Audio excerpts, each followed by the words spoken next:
Hello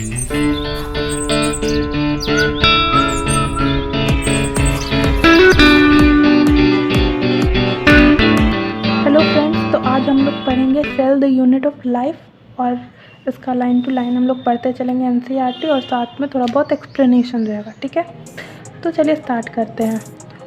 all organisms are composed of cell.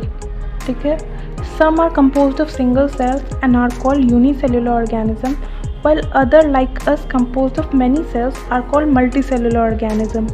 What is cell? Unicellular organisms are capable of independent existence and performing essential function of life. Anything less than a complete structure of cell does not ensure independent living. Hence, cell is a fundamental structural and functional unit of living organism. Anton von Leeuwenhoek first saw and described a live cell. Robert brown later discovered the nucleus. तो चलिए हम लोग यहाँ तक पहले समझ लेते हैं। जितना भी ऑर्गेनिजम्स है, all organisms are composed of cell. On the basis of number of cells, organism जो होता है दो तरह का होता है, एक तो यूनिसेल्युलर और एक multicellular. Unicellular composed of single cells, that is एक सेल का बना हुआ होता है, और multicellular composed of many cells. What is cell? तो एक कंप्लीट सेल के लिए क्या क्या रिक्वायरमेंट होता है? दो चीज़ बहुत ज़रूरी है कंप्लीट सेल के लिए, जो कि उसको हम लोग बोल सके कि हाँ ये सेल है। तो सबसे पहला हो गया इंडिपेंडेंट एग्जिस्टेंस एंड दूसरा हो गया performing essential function of life.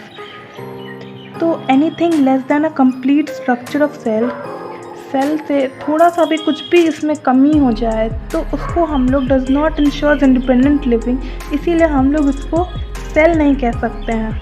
ठीक है, अब साइंटिस्ट के बारे में बात हुआ था, तो साइंटिस्ट जो है, जब सबसे पहले सेल का डिस्कवरी रॉबर्ट हुक के थ्रू हुआ था। रॉबर्ट हुक किए थे सेल का डिस्कवरी इन कॉर्क, जो कि डेड था। उसके बाद लाइव सेल यानी कि लिविंग सेल का डिस्कवरी कौन किए थे? Anton von Leeuwenhoek. और रॉबर्ट ब्राउन जो थे वो डिस्कवरी किए थे किसका? न्यूक्लियस का। ठीक है, अब हम लोग बात करेंगे सेल थ्योरी की। तो चलिए सेल थ्योरी की बात करते हैं। In 1838, Matthias Claden, a German botanist, examined large number of plants and observed that all plants are composed of different kind of cells which forms the tissue of the plant. At about same time, Theodore Sichuan, a British zoologist, studied different types of animal cells and reported that the cell had thin outer layer which is today known as plasma membrane. He also concluded based on his studies on plant tissue that the presence of cell wall is a unique character of plant cell. On the basis of this, Sichuan proposed a hypothesis that bodies of animal and plants are composed of cells and the product of cells.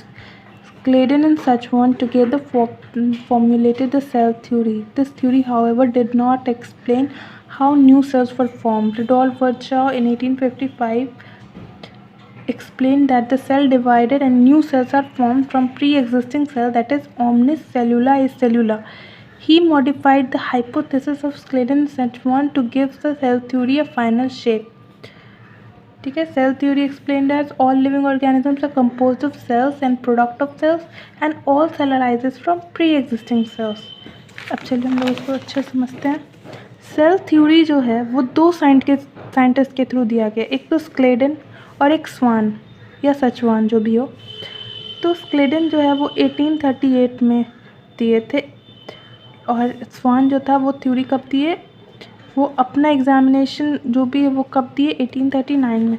तो Schleiden जो थे वो German botanist थे और स्वान जो थे वो British zoologist थे। तो ये क्या किए जर्मन बॉटनिस्ट स्क्लेडन, ये एग्जामिन्ड ऑन प्लांट्स, ये प्लांट्स पे एग्जामिन किए, और ये जो कि जूलॉजिस्ट थे तो ये एनिमल पे किए, simple.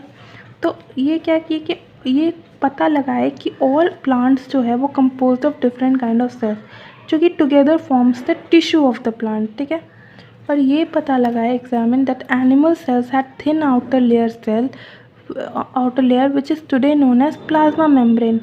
In plant cells, cell wall is a unique features of plant cell. ठीक है, तो टुगेदर ये लोग एक हाइपोथेसिस प्रपोज किए जो कि था कि bodies of plant and animals are composed of cells and the product of sales.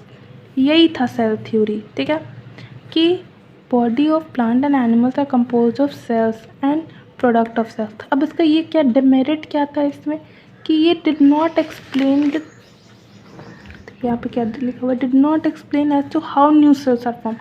ये तो बताता है कि इसमें हाँ सेल है, सेल का प्रोडक्ट्स कहीं बन रहा है, लेकिन ये नहीं बता रहा है कि कैसे बना सेल आखिर।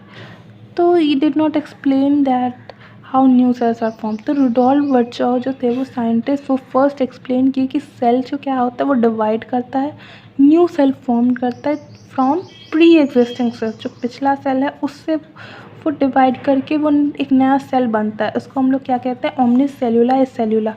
He modified the hypothesis of Sladen-Schwarzman to give cell theory a final shape.